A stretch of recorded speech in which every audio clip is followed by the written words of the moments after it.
ಓಂ ಶಾಂತಿ. ಎಲ್ಲ ವೀಕ್ಷಕರಿಗೆ ನಮಸ್ಕಾರ. ಇದನ್ನು ನಾವು ಗೀತೆಯ ಅಧ್ಯಯನದಲ್ಲಿ 5ನೇ ಅಧ್ಯಾಯವನ್ನು ಅಧ್ಯಯನ ಮಾಡ್ತಿದ್ವಿ. ಅದಕ್ಕೆ ಕರ್ಮ ಸನ್ಯಾಸ ಯೋಗ ಅಂತೇಳಿ ಕರೆಯಲಾಗ್ತದೆ. ಇಲ್ಲಿ ನಾವು ಗೀತೆಯನ್ನು ಅಧ್ಯಯನ ಮಾಡಬೇಕಾದ್ರೆ ಬಹುಶಃ ಎಲ್ಲ ವಿಚಾರಗಳು ಮತ್ತೆ ಮತ್ತೆ ಪುನರಾವೃತ್ತಿ ಆಗೋದನ್ನು ನಾವು ಕಾಣ್ತೀವಿ. ಈಗ ನಾವು 1 ಮತ್ತು 2ನೇ ಅಧ್ಯಾಯದಲ್ಲಿ 1ನೇ ಅಧ್ಯಾಯವನ್ನು ಅಧ್ಯಯನ ಮಾಡಬೇಕಾದ್ರೆ ಅವನ ಮನಸ್ಸಿನ ವಿಕಲ್ಪಗಳು, ವ್ಯರ್ಥ ಸಂಕಲ್ಪಗಳು ಅಥವಾ ಅವನ ಮನಸ್ಸಿನ ದುರ್ಬಲತೆಗಳು, ಹಾಗೆಯೇ ಖಿನ್ನತೆ, ಅವನಿಗೆ ಆತಂಕ, ಉದ್ವೇಗ, ಇಂತಹ ಅನೇಕ ರೀತಿಯಾಗಿರ್ತಕ್ಕಂತಹ ವಿಕಲ್ಪಗಳು, ಆವೇಗಗಳು ಅಥವಾ ಚಿತ್ತದ ವೃತ್ತಿಗಳು ಅಂತೇಳಿ ಕರಿತೀವಿ, ಅವನ ಮನಸ್ಸಿನಲ್ಲಿ ಉಂಟಾಯಿತು. ಅದಕ್ಕೆ ಗೀತಾಚಾರ್ಯನಾಗಿರ್ತಕ್ಕಂಥ ಭಗವಂತ ಒಳ್ಳೆಯ ಆಪ್ತ ಸಮಾಲೋಚಕ, ಒಳ್ಳೆಯ ಕೌನ್ಸಿಲರ್ ಅಂತೇಳಿ ಕರಿಬೋದು. ಹಾಗೆಯೇ ಇದರಲ್ಲಿ ನಾವು ಮೈಂಡ್ ಮ್ಯಾನೇಜ್ಮೆಂಟ್ ಅಂತೇಳಿ ಕರಿತೀವಿ, ಮನಸ್ಸನ್ನು ನಿರ್ವಹಣೆ ಮಾಡ್ತಕ್ಕಂಥ ಒಂದು ಸ್ಥಿತಿ ಅಂತೇಳಿ ಕರಿತೀವಿ, ಅಥವಾ ಅದಕ್ಕೆ ಮಾರ್ಗದರ್ಶನ, ತರಬೇತಿ ಅಂತೇಳಿ ಕರಿತೀವಿ. ಈಗ ಮತ್ತೆ ನಮಗೆ ನಮ್ಮ ದುರ್ಬಲತೆಗಳನ್ನು ಮತ್ತೆ ಮೈಗೂಡಿಸ್ಕೊಳ್ಬೇಕು ಅಂತ ಹೇಳಿದರೆ, ನಾವು ಸಹಿತವಾಗಿ ಜಗತ್ತಿನಲ್ಲಿ ಪ್ರತಿನಿತ್ಯ ಅನೇಕ ರೀತಿಯಾಗಿರ್ತಕ್ಕಂಥ ಸಮಸ್ಯೆಗಳನ್ನು ಎದುರಿಸ್ತಾ ಇರ್ತೀವಿ. ಸಮಸ್ಯೆಗಳನ್ನು ಎದುರಿಸಬೇಕಾದ್ರೆ ನಾವು ಹೇಗೆ ಮತ್ತೆ ನಮ್ಮ ಶಕ್ತಿಯನ್ನು ಒಗ್ಗೂಡಿಸ್ಕೊಳ್ಬೇಕು, ಮತ್ತೆ ಆತ್ಮವಿಶ್ವಾಸವನ್ನು ರೂಢಿಸ್ಕೊಳ್ಬೇಕು, ಮತ್ತೆ ಇಚ್ಛಾಶಕ್ತಿಯನ್ನು ನಾವು ರೂಢಿಸ್ಕೊಳ್ಬೇಕು, ನಮ್ಮ ಗುರಿಯತ್ತ ನಾವು ಹೇಗೆ ಎಲ್ಲ ಸಂಪನ್ಮೂಲಗಳನ್ನು ಕ್ರೋಢೀಕರಿಸ್ಕೊಂಡು ನಾವು ಮುನ್ನುಗ್ಗಬೇಕು ಎನ್ನುವುದನ್ನು ಭಗವದ್ಗೀತೆ ನಮಗೆ ತಿಳಿಸ್ಕೊಡ್ತದೆ. ಹಾಗಾಗಿ ನಾವು ವಿಮುಖರಾಗಬಾರ್ದು ಅಂತ, ಸಮಾಜದಿಂದ ವಿಮುಖರಾಗಬಾರ್ದು, ಜೀವನದಿಂದಲೂ ವಿಮುಖರಾಗಬಾರ್ದು, ಅಥವಾ ನಮ್ಮ ಕರ್ಮ ಕ್ಷೇತ್ರದಿಂದಲೂ ಸಹಿತ ಹಿಮ್ಮೆಟ್ಟಬಾರ್ದು, ವಿಮುಖರಾಗಬಾರ್ದು ಅನ್ನೋದನ್ನು 5ನೇ ಅಧ್ಯಾಯದಲ್ಲಿ ತಿಳಿಸ್ಕೊಡ್ಲಾಗ್ತದೆ. ಪ್ರಮುಖವಾಗಿ ಇಲ್ಲಿ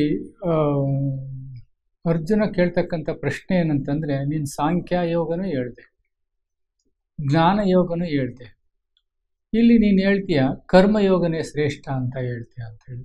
ಅಂದರೆ ನೀನು ಜ್ಞಾನ ಮತ್ತು ಸನ್ಯಾಸ ಯೋಗಕ್ಕಿಂತ ಕರ್ಮಯೋಗ ಶ್ರೇಷ್ಠ ಅಂತ ಹೇಳ್ತೀಯ ಅಂತ. ಆಗ ಗೀತಾಚಾರ್ಯನಾಗಿರ್ತಕ್ಕಂಥ ಭಗವಂತ ಅದರ ಸ್ಪಷ್ಟ ವಿಶ್ಲೇಷಣೆಯನ್ನು ಅವನು ಕೊಡ್ತಾರೆ. ನೋಡು, ಯಾವಾಗಲೂ ಸಹಿತವಾಗಿ ನಾವು ಕೆಲವರು ಏನು ಮಾಡ್ತಾರೆ, ಆಧ್ಯಾತ್ಮ ಅಂತೇಳಿ ತಿಳ್ಕೊಂಡಾಗ ಇಡೀ ಜಗತ್ತನ್ನು ಬಿಟ್ಟು ಹೋಗ್ತಾರೆ. ಜಗತ್ತಂತ ಹೇಳಿದರೆ ಸಂಸಾರವನ್ನು ಬಿಟ್ಟು ಹೋಗ್ತಾರೆ. ಅವರಿಗೆ ಸಂಸಾರದ ಬಗ್ಗೆ ವಿಕಲ್ಪಗಳಿದೆ, ಅಥವಾ ಸಂಸಾರದ ಬಗ್ಗೆ ಅದು ದುಃಖ ಅಂತ ಭಾವನೆ ಇದೆ. ಅದು ಒಂದು ರೀತಿಯಾಗಿರ್ತಕ್ಕಂಥ ಪಲಾಯನವಾದ. ಹಾಗಾಗಿ ಆ ಪಲಾಯನವಾದದಿಂದ ನಾವು ಹೊರಗಡೆ ಬರಬೇಕು ಅಂತ ಹೇಳಿದರೆ ಕರ್ಮಯೋಗವನ್ನು ಅಭ್ಯಾಸ ಮಾಡಬೇಕು. ಅಂದರೆ ನಾವು ಕಾವ್ಯ ಹಾಕ್ಕೊಂಡು ಸಂಸಾರ ಬೇಡ, ಜಗತ್ತು ಬೇಡ, ನಾವು ಪರಮಾತ್ಮ ಒಬ್ಬನನ್ನೇ ನೆನಪು ಮಾಡ್ತೀವಿ ಅಂತಕ್ಕಂಥದ್ದು ತಪ್ಪು ಕಲ್ಪನೆ ಎನ್ನುವುದನ್ನು ಈ 5ನೇ ಅಧ್ಯಾಯದಲ್ಲಿ ಅವನು ತಿಳಿಸ್ಕೊಡ್ತಾನೆ. ಯಾತಕ್ಕೋಸ್ಕರ ತಪ್ಪು ಕಲ್ಪನೆ ಅಂತ ಹೇಳಿದರೆ, ಜ್ಞಾನ ತಿಳ್ಕೊಳ್ಬೇಕು. ಹೌದು, ಜ್ಞಾನ ಇದೆ, ಪಾಂಡಿತ್ಯ ಇದೆ, ಅಥವಾ ಎಲ್ಲವೂ ಇದೆ. ಆದರೆ ನಾವು ಯಶಸ್ಸನ್ನು ಸಾಧಿಸಬೇಕು ಅಂತ ಹೇಳಿದರೆ ಪರಿಶ್ರಮ ಭಾಳಷ್ಟು ಮುಖ್ಯ. ಜ್ಞಾನದ ಜೊತೆಗೆ ಪರಿಶ್ರಮ ಮತ್ತು ಕರ್ಮ ಭಾಳಷ್ಟು ಮುಖ್ಯವಾಗಿರ್ತಕ್ಕಂಥದ್ದು. ನಾವು ಕೇವಲ ಈಗ ಉದಾಹರಣೆಗೆ ಹೇಳೋದಾದರೆ, ಒಬ್ಬ ಪ್ರೊಫೆಸರ್ ಮ್ಯಾನೇಜ್ಮೆಂಟ್ ಬಗ್ಗೆ ಭಾಳಷ್ಟು ವಿಚಾರಗಳನ್ನು ಹೇಳ್ತಾರೆ, ಅಥವಾ ಒಂದು ಕಾರ್ಪೊರೇಟ್ ಜಗತ್ತಿನ ಯಶಸ್ಸನ್ನು ಕುರಿತು ಮೋಟಿವೇಶ್ನಲ್ ಸ್ಪೀಕರ್ ಭಾಳಷ್ಟು ವಿಚಾರಗಳನ್ನು ಹೇಳ್ತಾರೆ, ಅಡ್ವೈಸರ್ಸ್ ಆಗಿರ್ತಾರೆ, ಕೌನ್ಸಿಲರ್ಸ್ ಆಗಿರ್ತಾರೆ, ಅಥವಾ ಒಂದು ಕಂಪನಿ ತನ್ನ ಅಸ್ತಿತ್ವವನ್ನು ಕಳೆದುಕೊಂಡಾಗ ಮತ್ತೆ ಮೇಲೆತ್ತಲಿಕ್ಕೆ ಹಲವಾರು ವಿಚಾರಗಳನ್ನು, ಸಲಹೆಗಳನ್ನು ಕೊಡ್ತಾರೆ. ಆದರೆ ಅವರನ್ನೇ CEO ಮಾಡಿದರೆ ಅವರು ಸಕ್ಸಸ್ ಆಗ್ತಾರಾ? ಇಲ್ಲ, ಆಗೋದಿಲ್ಲ. ಯಾಕೆಂದರೆ ಅವ್ರ ಹತ್ರ ಜ್ಞಾನ ಇರ್ತದೆ ಹೊರತು ಪ್ರಾಕ್ಟಿಕಲ್ ಜ್ಞಾನ ಇರೋದಿಲ್ಲ, ಅಥವಾ ಯಶಸ್ಸನ್ನು ಸಾಧಿಸ್ತಕ್ಕಂಥ ಸಾಮರ್ಥ್ಯ ಮತ್ತು ಶಕ್ತಿ ಇರೋದಿಲ್ಲ. ಹಾಗಾಗಿ ಒಬ್ಬ ಮೋಟಿವೇಶ್ನಲ್ ಸ್ಪೀಕರ್ ಈ cannot be A successful as an CEO. ಒಬ್ಬ CEO ಆಗಿ ಅವನ ಯಶಸ್ಸನ್ನು ಸಾಧಿಸೋದಿಲ್ಲ. ಯಾಕೆಂದರೆ ಇಲ್ಲಿ ಕರ್ಮಯೋಗ ಭಾಳಷ್ಟು ಮುಖ್ಯ.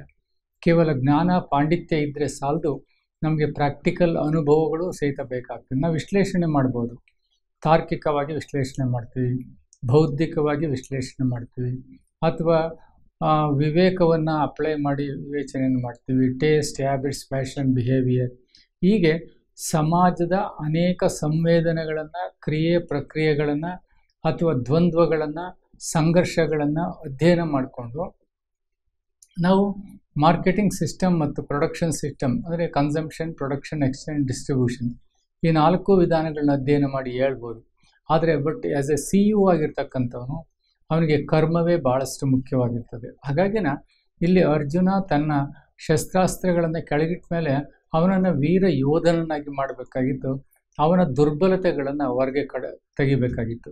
ಹಾಗೆಯೇ ಇವತ್ತು ಜಗತ್ತಿನ ಜನ ಭಾಳಷ್ಟು ಜನರಿದ್ದಾರೆ.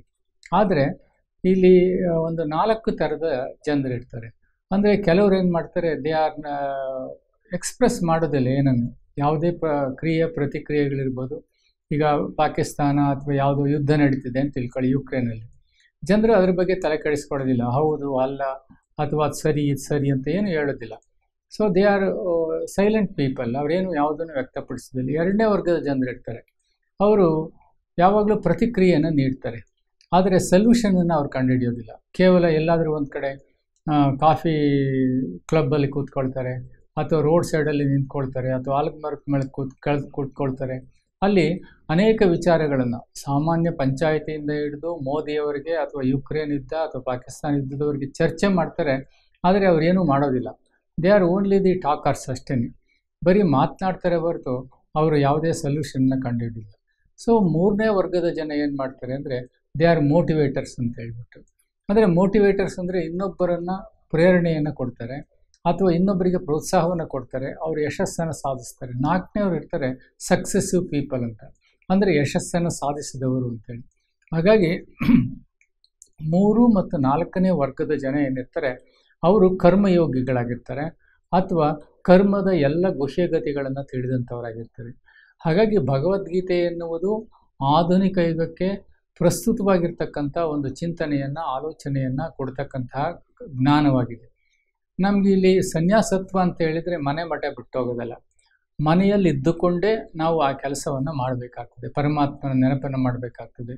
ಮತ್ತು ನಾವು ಕರ್ಮದಿಂದ ವಿಮುಖರಾಗಬಾರ್ದು ಅನ್ನೋದನ್ನು ಇಲ್ಲಿ ಒತ್ತಿ ಕೃಷ್ಣ ಹೇಳ್ತಾನೆ. ಕಾರಣ ಏನಂತ ಹೇಳಿದರೆ, ಈ ಜಗತ್ತು ನಡೀತಕ್ಕಂಥದ್ದು ಒಂದು ಇನ್ನೊಂದರ ಮೇಲೆ ಅವಲಂಬಿತವಾಗಿರ್ತಕ್ಕಂಥದ್ದು. ನಾವು ಊಟ ಮಾಡ್ತೀವಿ ಅಂತ ತಿಳ್ಕೊಳ್ಳಿ, ಆ ಊಟ ಮಾಡ್ತಕ್ಕಂಥ ಅಕ್ಕಿ ಎಲ್ಲಿಂದ ಬಂದಿರ್ತದೆ? ಒಬ್ಬ ವ್ಯಾಪಾರಿಯಿಂದ ನಾವು ಪರ್ಚೇಸ್ ಮಾಡಿರ್ತೀವಿ. ಆ ವ್ಯಾಪಾರಿ ಎಲ್ಲಿಂದ ತಂದಿರ್ತಾನೆ? ಅವನು ಇನ್ನೊಬ್ಬ ವ್ಯಾಪಾರಿಯಿಂದ, ಹೋಲ್ಸೇಲ್ ವ್ಯಾಪಾರಿಯಿಂದ ತಂದಿರ್ತಾನೆ. ಹೋಲ್ಸೇಲ್ ವ್ಯಾಪಾರಿ ಎಲ್ಲಿಂದ ತಂದಿರ್ತಾನೆ? ಅವನು ಬೆಳೆಗಾರರಿಂದ ರೈತನಿಂದ ತಂದಿರ್ತಾನೆ. ರೈತನಿಗೆ ಎಲ್ಲಿ ಬರ್ತದೆ? ಅದು ಮಳೆ ಬರ್ತದೆ, ಅನೇಕ ಜನರ ಲೇಬರ್ಸನ್ನು ಇಟ್ಟಿರ್ತಾನೆ. ಹೀಗೆ ಒಂದು ಇನ್ನೊಂದನ್ನು ಅವಲಂಬಿಸಿರ್ತದೆ. ಇದೊಂದು ಚಕ್ರ ಅಷ್ಟೇ.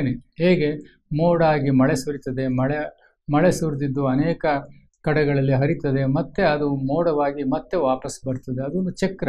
ಹಾಗೆಯೇ ಈ ಜೀವಿಗಳದ್ದು ಒಂದು ಚಕ್ರ ಇದ್ದಂತೆ. ಈ ಚಕ್ರ ನಡಿಬೇಕು ಅಂತ ಹೇಳಿದರೆ ಪ್ರತಿಯೊಬ್ಬರು ಕರ್ಮ ಮಾಡಬೇಕು ಅಂತೇಳಿ ಭಗವದ್ಗೀತೆಯಲ್ಲಿ ಹೇಳಲಾಗ್ತದೆ. ಆದರೆ ಎಂತಹ ಕರ್ಮ ಮಾಡಬೇಕು ಅದು ಭಾಳಷ್ಟು ಮುಖ್ಯವಾಗಿರ್ತಕ್ಕಂಥದ್ದು. ಯೋಗತು ಕರ್ಮಸು ಕೌಶಲ ಅಂತೇಳಿ. ಅಂದರೆ ಒಂದು ಕರ್ಮವನ್ನು ಮಾಡಬೇಕಾದ್ರೆ ನಾವು ಬಹಳ ಕ್ರಾಫ್ಟ್ಮನ್ಶಿಪ್ ಅಂತ ಹೇಳಿದರೆ ನಮ್ಮ ಆಲೋಚನೆಗಳಲ್ಲಿ ತಾರ್ಕಿಕತೆ ಇರಬೇಕು, ತಾಂತ್ರಿಕತೆ ಇರಬೇಕು, ವೈಜ್ಞಾನಿಕತೆ ಇರಬೇಕು. ಅಂದರೆ ಆಲೋಚನೆಗಳು ಆಕ್ಟಿವ್ ಆಗಿರಬೇಕು, ಪ್ರೊಬಬಿಲಿಟಿ ಇರಬೇಕು, ಪಾಸಿಬಿಲಿಟಿ ಇರಬೇಕು, ಸಕ್ಸಸ್ಸಿವ್ ಇರಬೇಕು, ಮೋಟಿವೇಶನ್ ಇರಬೇಕು, ಕಮಿಟ್ಮೆಂಟ್ ಇರಬೇಕು, ಇಂಟ್ರೆಸ್ಟ್ ಇರಬೇಕು. ಸೊ ಈ ಎಲ್ಲ ಮೌಲ್ಯಗಳನ್ನು ಹೊಂದಿದ್ದಾಗ ಅದನ್ನು ನಾವು ಕರ್ಮ ಅಂತೇಳಿ ಕರಿತೀವಿ. ಈಗ ಕೆಲವರು ಏನು ಮಾಡ್ತಾರೆ ಅಂತ ಹೇಳಿದ್ರೆ, ಈಗ ಉದಾಹರಣೆಗೆ ಹೇಳೋದಾದರೆ ಕೆಲಸ ಮಾಡ್ತಾರೆ ಅಂತ ತಿಳ್ಕೊಳ್ಳಿ, ನಾನು ಪ್ರಮೋಷನ್ ಬರೋವರೆಗೆ ಕೆಲಸ ಮಾಡ್ತೀನಪ್ಪ ಅಂತ ತಿಳ್ಕೊಳ್ತಾರೆ. ಅಂದರೆ ಪ್ರಮೋಷನ್ ಬಂದಾದಮೇಲೆ ಅವ್ನು ಕೆಲಸ ಮಾಡೋದಿಲ್ಲ, ಸೋಮಾರಿ ಆಗ್ತಾನೆ.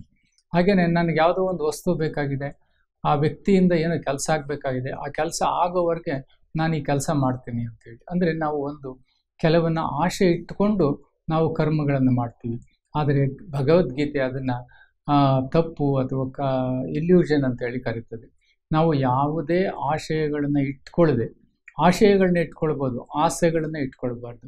ಈಗ 2 ವಿಚಾರಗಳನ್ನು ಹೇಳ್ತೀವಿ ನಾವು, ನೀಡ್ಸ್ ಆ್ಯಂಡ್ ವಾಂಟ್ಸ್ ಅಂತೇಳಿ ಕರಿತೀವಿ.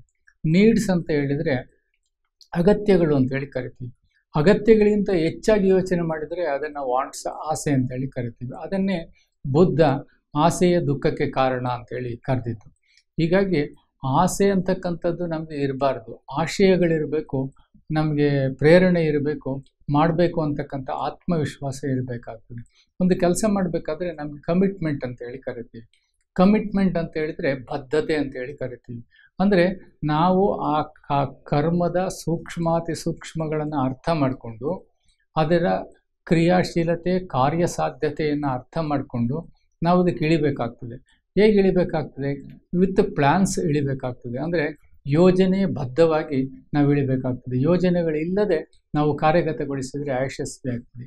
ಅಂದರೆ ನಾವೊಂದು ಪ್ರೊಡಕ್ಷನ್ ಮಾಡಬೇಕಾದ್ರೆ ಅದಕ್ಕೆ ಕ್ಯಾಪಿಟಲ್ ಬೇಕಾಗ್ತದೆ, ಅದಕ್ಕೆ ಕಚ್ಚಾ ವಸ್ತುಗಳು ಬೇಕಾಗ್ತದೆ, ಅದಕ್ಕೆ ಲೇಬರ್ ಬೇಕಾಗ್ತದೆ, ಅದನ್ನು ಪ್ರೊಡಕ್ಷನ್ ಮಾಡಲಿಕ್ಕೆ ಸ್ಕಿಲ್ಗಳು ಬೇಕಾಗ್ತದೆ, ಮಿಷನರಿ ಬೇಕಾಗ್ತದೆ.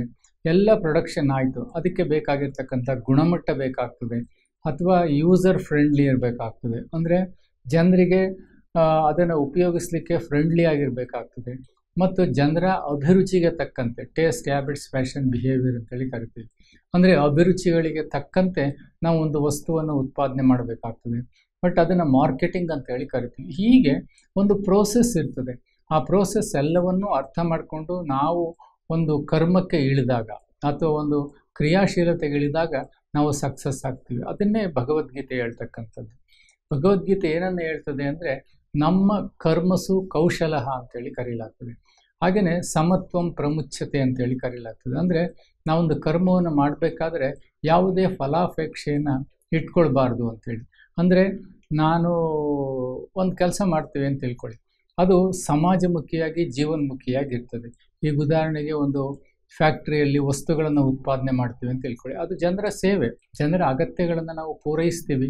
ಈಗ ಪೊಲೀಸ್ ಇರ್ತದೆ, ಅದು ಜಗತ್ತಿನ ಅಗತ್ಯಗಳನ್ನು ಪೂರೈಸ್ತದೆ. ಒಬ್ಬ ಡಾಕ್ಟರ್ ಇರ್ತಾನೆ, ಅವನು ಅಗತ್ಯಗಳನ್ನು ಪೂರೈಸ್ತಾನೆ. ಬಟ್ ಅಗತ್ಯಗಳನ್ನು ಪೂರೈಸಿದ್ದಾದಮೇಲೆ ಅವನು ರಿಟರ್ನ್ಸ್ ಅಂತ ಹೇಳಿದರೆ ಸಂಬಳ ತಗೊಳ್ತಾನೆ, ಅದಕ್ಕೆ ಪ್ರತಿಫಲವನ್ನು ತೆಗೆದುಕೊಳ್ತಾನೆ, ಅದು ಬೇರೆ ವಿಷಯ. ಬಟ್ ಅತಿ ಆಸೆ ಇರಬಾರ್ದು, ಅಥವಾ ಕ್ರೂರತ್ವ ಇರಬಾರ್ದು, ವಿಕೃತ ಇರಬಾರ್ದು ಅಂತೇಳಿ. ಹಂಗಂತ ಹೇಳ್ಬಿಟ್ಟು ನಮಗೆ ಕರ್ಮದ ಆಸೆಗಳೇ ಇರಬಾರ್ದು, ಕರ್ಮವನ್ನು ಮಾಡಿದ್ಮೇಲೆ ಪ್ರತಿಫಲ ಅಪೇಕ್ಷೆ ಇರಬಾರ್ದು ಅಂತಲ್ಲ. ಬಟ್ ಆ ಪ್ರತಿಫಲ ಅಪೇಕ್ಷೆ ಏನಾಗಿರ್ತದೆ, ಅದು ಜನರನ್ನು ಶೋಷಣೆ ಮಾಡಬಾರ್ದು, ಜನರ ಮೇಲೆ ಹೇರಬಾರ್ದು, ಅವರ ನಂಬಿಕೆಗಳಿಗೆ ನಾವು ಧಕ್ಕೆಯನ್ನು ತರಬಾರ್ದು. ಹಾಗೆಯೇ ಜನರಿಗೆ ಅಗತ್ಯ ಇರತಕ್ಕಂಥ ವಸ್ತುಗಳನ್ನು ಕೊಡಬೇಕೇ ಹೊರತು ಅನಗತ್ಯವಾಗಿ ಅವರ ಬುದ್ಧಿಯನ್ನು ವಿಚಲಿತವನ್ನಾಗಿ ಮಾಡಿ ಅವರ ಎಕಾನಮಿಯನ್ನು, ಅಂದರೆ ಅವರ ಒಂದು ಆರ್ಥಿಕ ಸ್ಥಿತಿಯನ್ನು ದುಸ್ಥಿತಿಗೆ ಇಳಿತಕ್ಕಂತಹ ಅಥವಾ ಮಾನಸಿಕ ವಿಫಲತೆ ಮತ್ತು ಮಾನಸಿಕ ಒತ್ತಡ ಮತ್ತು ಮಾನಸಿಕ ನೋವನ್ನು ಉಂಟು ಮಾಡ್ತಕ್ಕಂಥ ವಸ್ತುಗಳೇನಿರ್ತದೆ. ಈಗ ಮಧುರೆ, ಮಾಂಸ ಇಂಥವುಗಳನ್ನೆಲ್ಲ ನಾವು ಉತ್ಪಾದನೆ ಮಾಡ್ತೀವಿ, ಅದು ಸಾಮಾಜಿಕ ನೈತಿಕತೆಯನ್ನು ಹಾಳು ಮಾಡ್ತದೆ. ಹಾಗಾಗಿ ನಾವು ಯಾವುದನ್ನು ಉತ್ಪಾದನೆ ಮಾಡ್ತೀವಿ, ಆ ಕರ್ಮವು ಫಲಾಪೇಕ್ಷೆ ಇಲ್ಲದೆ ಅಂತ ಹೇಳಿದರೆ ಯಾವುದೇ ರೀತಿಯಾಗಿರ್ತಕ್ಕಂಥ ದುರಾಲೋಚನೆ ಇಲ್ಲದೆ ನಾವು ಕೆಲಸವನ್ನು ಮಾಡಬೇಕು ಅಂತೇಳಿ. ಈಗ ಕೆಲವ್ರು ಏನು ತಿಳ್ಕೊಂಡಿದ್ದಾರೆ ಅಂದರೆ, ನಾವು ಕೆಲಸ ಮಾಡಬೇಕು, ಯಾವುದನ್ನು ಅಪೇಕ್ಷೆ ಮಾಡಬಾರ್ದು ಅಂತ ತಿಳ್ಕೊಂಡಿದ್ದಾರೆ. ತಪ್ಪು ಕಲ್ಪನೆ. ಅಪೇಕ್ಷಿಸಬೇಕು, ಅದನ್ನು ಯಾವುದು ಸಕಾರಾತ್ಮಕವಾಗಿರ್ತಕ್ಕಂಥ ಸ್ವಾರ್ಥ ಅಂತೇಳಿ ಕರಿತೀವಿ. ಅಂದರೆ ಪಾಸಿಟಿವ್ ಸೆಲ್ಫ್ ಕಾನ್ಷಿಯಸ್ನೆಸ್ ಅಂತೇಳಿ ಕರಿತೀವಿ. ಅಂದರೆ ನಾವು ಮಾಡಿದ್ದಕ್ಕೆ ಪ್ರತಿಫಲ ತಾನಾಗಿಯೇ ಸಿಗ್ತಾ ಹೋಗ್ತದೆ. ಆದರೆ ದುರಾಲೋಚನೆ ಅಥವಾ ಜನರ ಶೋಷಣೆ ಮಾಡ್ತಕ್ಕಂತಹ, ಜನರ ಅಭಿಮಾನಕ್ಕೆ ಧಕ್ಕೆ ಬರ್ತಕ್ಕಂತಹ ಅಥವಾ ಅವರ ನಂಬಿಕೆಗಳಿಗೆ ಧಕ್ಕೆ ಬರ್ತಕ್ಕಂಥದ್ದನ್ನು ಮಾಡಬಾರ್ದು. ಹೌದು, ನಾವು ಕರ್ಮವನ್ನು ಮಾಡಬೇಕು, ಕರ್ಮಯೋಗಿ ಆಗಬೇಕು ಅಂತ ಹೇಳಿದರೆ ನಮಗೆ ಕಾರ್ಯ ಸಾಧ್ಯತೆ ಇರ್ತದೆ, ನಮ್ಮ ಮನಸ್ಸು ವಿಚಲಿತಗೊಳ್ಳಲ್ವಾ ಅಂತೇಳಿ. ಹೇಗಿರಬೇಕಾಗ್ತದೆ ಕರ್ಮ ಅನ್ನೋದನ್ನು ಶರಣರು ಒಂದು ಕಡೆ ಹೇಳ್ತಾರೆ. ನಾವು ಕರ್ಮದಲ್ಲಿ ನಿರತನಾಡೊಡೆ ಶಿವ ಬಂದರೂ ಮರೆಯಬೇಕು, ಜಂಗಮ ಬಂದರೂ ಮರೆಯಬೇಕು, ಜಂಗಮ ಬಂದಾಗ ಹಂಗು ತೊರೆಯಬೇಕು ಅಂತೇಳಿ ಕರೀಲಾಗ್ತದೆ. ಅಂದರೆ ಇದರ ಅರ್ಥ ಏನಂದರೆ ಹೌ ಕಮಿಟ್ಮೆಂಟ್ ಅಂತ. ಹಾಗೆಯೇ ಈಗ ಶರಣರಲ್ಲಿ ಮೂಳಿಗೆ ಮಾರಯ್ಯ ಇರ್ಬೋದು, ಅಥವಾ ಅಂಬಿಗರ ಚೌಡಯ್ಯ ಇರ್ಬೋದು, ಅಥವಾ ಮಡಿವಾಳ ಮಾಚದೇವರು ಇರ್ಬೋದು, ಇವರೆಲ್ಲರೂ ಸಹಿತವಾಗಿ ಕರ್ಮವನ್ನು ಮಾಡ್ತಿದ್ದಂಥವ್ರೆ. ಅದಕ್ಕೆ ಕಾಯಕ ಅನ್ನತತ್ವ ಅಂತೇಳಿ ಕರೀಲಾಗ್ತದೆ. ಹಾಗೆಯೇ ಅಭ್ಯಾಸೇನ ಕೌಂತೆಯ ಅರ್ಜುನ ಅಂತೇಳಿ ಕರೀಲಾಗ್ತದೆ. ಅವನು ಹೇಳ್ತಾನೆ, ನನ್ನ ಕೈಯಲ್ಲಿ ಇದೊಂದು ಸಾಧ್ಯತೆ ಇದೆಯಾ ಅಂತೇಳಿ. ಇದೇ ನಿನ್ನ ಕೈಯಲ್ಲಿ ಸಾಧ್ಯತೆ ಇದೆ, ಯಾವುದರ ಆಧಾರದ ಮೇಲೆ? ಅಭ್ಯಾಸದಿಂದ ನೀನು ಮಾಡಬೇಕಾಗ್ತದೆ. ಅಂದರೆ ಸತತವಾಗಿರ್ತಕ್ಕಂಥ ಅಭ್ಯಾಸ ನಿನ್ನನ್ನು ಏನು ಮಾಡ್ತದೆ ಅಂತ ಹೇಳಿದರೆ ನಿನ್ನ ಉನ್ನತಿಯತ್ತ ಕರ್ಕೊಂಡು ಹೋಗ್ತದೆ. ಹೌದು, ನಿನಗೆ ಸಾಂಖ್ಯಯೋಗವೂ ಮುಖ್ಯ, ಹಾಗೆ ಜ್ಞಾನಯೋಗವೂ ಮುಖ್ಯ, ಹಾಗೆಯೇ ಸನ್ಯಾಸ ಯೋಗವೂ ಮುಖ್ಯ, ಹಾಗೆಯೇ ಅದಕ್ಕಿಂತ ಶ್ರೇಷ್ಠವಾಗಿರ್ತಕ್ಕಂಥದ್ದು ಕರ್ಮಯೋಗ. ನೀನು ಕರ್ಮ ಮಾಡು ಅನ್ನುವುದನ್ನು ಇಲ್ಲಿ ಉತ್ತೇಜಿಸಲಾಗ್ತದೆ. ಅಭ್ಯಾಸದಿಂದ ಕರ್ಮವನ್ನು ಮಾಡು ಅಂತೇಳಿ. ಹಾಗಾಗಿ ಈಗ ಸಾಮಾನ್ಯವಾಗಿ ನಾವು ಅಭ್ಯಾಸದಿಂದ ಅಂತ ಹೇಳಿದರೆ ಸತತವಾಗಿ ನಾವು ತರಬೇತಿಯನ್ನು ಪಡಿಬೇಕು, ಅದಕ್ಕೆ ಬೇಕಾಗಿರ್ತಕ್ಕಂಥ ಮಾರ್ಗದರ್ಶನವನ್ನು ಪಡಿಬೇಕು, ಪರಿಶ್ರಮ ಪಡಬೇಕು, ನಾವು ಅದರಲ್ಲಿ ಇನ್ವಾಲ್ವ್ಮೆಂಟ್ ಇರಬೇಕು, ಆತ್ಮವಿಶ್ವಾಸವನ್ನು ರೂಢಿಸ್ಕೊಳ್ಬೇಕು. ಆಗ ಮಾತ್ರ ನಮ್ಮ ಕರ್ಮ ಶ್ರೇಷ್ಠವಾಗ್ತದೆ. ಹೀಗಾಗಿ ಇದರಲ್ಲಿ ಬಹಳ ಮುಖ್ಯವಾಗಿ ಹೇಳ್ತಕ್ಕಂಥದ್ದು ಅಂತ ಹೇಳಿದರೆ ಕರ್ಮ ಮಾಡಬೇಕು ಅನ್ನುವುದನ್ನು ಇಲ್ಲಿ ತಿಳಿಸ್ಕೊಡ್ಲಾಗ್ತದೆ. ಹಾಗಾಗಿ ನಾವು ಈ ಜಗತ್ತಿನಲ್ಲಿ ಕರ್ಮ ಸನ್ಯಾಸ ಅಲ್ಲ, ಕರ್ಮ ಯೋಗಿಯಾಗಿ ನಮ್ಮೆಲ್ಲರ ಬದುಕನ್ನು ಆಸನಗೊಳಿಸ್ಕೊಳ್ಳೋಣ ಅಂತ ಹೇಳ್ತಾ ಎಲ್ರಿಗೂ ಒಳ್ಳೆಯದಾಗಲಿ. ಓಂ ಶಾಂತಿ, ಓಂ ಶಾಂತಿ.